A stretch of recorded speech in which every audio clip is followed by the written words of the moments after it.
lapnisan o agarwood. So, tatlong puno lang po yan na siningit dito sa mga gitna ng mga fruits. Kung gusto nyo pong umorder, pwede nyo ako i-message sa channel ko. So, meron pa tayong source na legit na seedling. Mura lang po siya kasi meron siyang, yung supplier po natin, meron sariling puno dito sa Palawan. At the same time, may free din po na konting kaalaman kasi po nakapag-seminar po siya sa Vietnam. And mayroon po siyang certificate.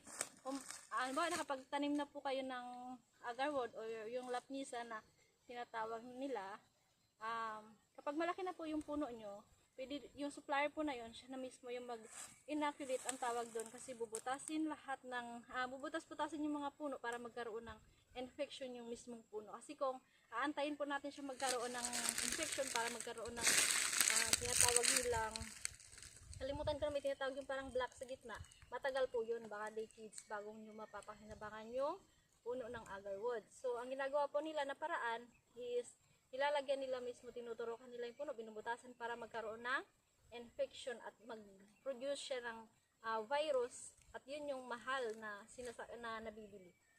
So, kung gusto niyo pong umorder, pwede niyo ako i-message kasi mura po siya natin mabibili.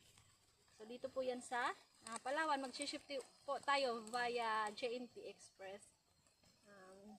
Nakapag-try na rin po kasi sila mag-ship sa ibang province, kaya safe po yung seedling na